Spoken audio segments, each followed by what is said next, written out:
So today we are going to discuss ethynes. They are also known as acetylenes. So acetylenes, right. So this is the structural formula of ethyne, and we can see that one, two, and three. Three electrons of each carbon, they are bonded with each other, and we are forming a triple bond. And in this triple bond, we have a sigma bond and we have two pi bonds. Two pi bonds, and we have a bond with hydrogen. So there's a bond with hydrogen on each side. So if we talk about ethyne, ethyne is a colorless, odorless gas. But naturally, if you make ethyne in the industry, if you make ethyne in the industry, what happens is that due to some impurities, it has a garlic-like smell. So we usually recognize ethyne having a garlic smell. Right. So let's see what ethyne is used for. So ethyne is used for the artificial ripening of fruits. The bananas we have these days, they are ripe, but they don't have that brownish, spottish skin on the outside. It is because they are given ethyne. Naturally, bananas, they release a gas known as ethene, right? There is a double bond in ethene. So this is what bananas usually ripe from. This is the natural process. Um, this is why bananas get ripe. But this is how we use ethine to artificially ripen our bananas.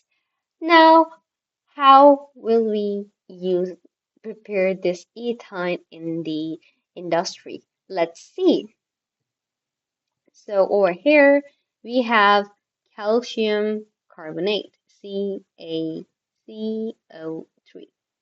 So this calcium carbonate, it is known as limestone, and calcium carbonate is used in the marbles which were used to make the Taj Mahal.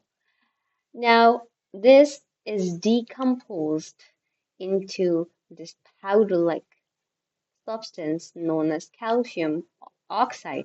This is called quick lime, right? And it also releases carbon dioxide, which rises up in the air. So this is the reaction. Now, this quick lime, it is reacted with Coke. So what is Coke?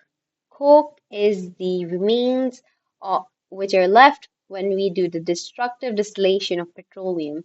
So we react calcium oxide with Coke, which is simply carbon, and it converts into something really interesting. It converts into calcium carbide. So what happens is that this calcium, it forms a single bond with two calciums, and they have a triple bond with one another. Now this is known as calcium carbide. Calcium carbide, right. And it also releases carbon monoxide in the air. Now, you can see that there are three carbons in the balanced chemical equation, so we will have three carbons used over here. But you might be asking that we wanted to make ethyne, but where is the ethyne? We are not making the ethyne. So you can see this calcium carbide, it has a really important part in the formation of ethyne. So when we put the calcium carbide in some sachets and we keep them with our mangoes, they get ripe. But how does it happen? Let's see. So we had our calcium carbide, C, A calcium, C triple bond, cal carbon. This is our calcium carbide. So what happens is that there are water molecules in the form of vapors in our atmosphere.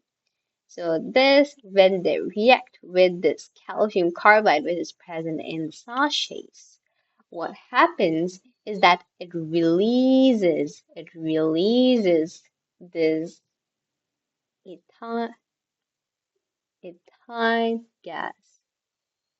Right. So let's see how it basically happens. So it reacts with water.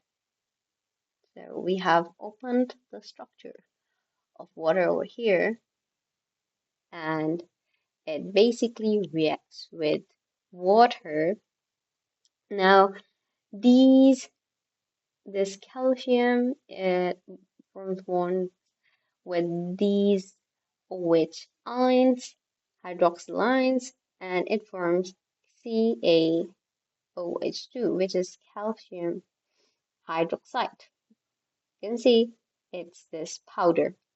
Um, Now the main product, the final product which we needed was ethyne. So we have a triple bond over here. So this carbon reacts with hydrogen and the triple bond stays, and the other carbon also forms a bond with hydrogen, and we have our ethyne ready. So we can see that this ethyne is now used for the ripening of fruits and many other purposes. So this is how the industrial process is done and ethyne is made, which is used for the ripening of these amazing mangoes which we can eat. Thank you.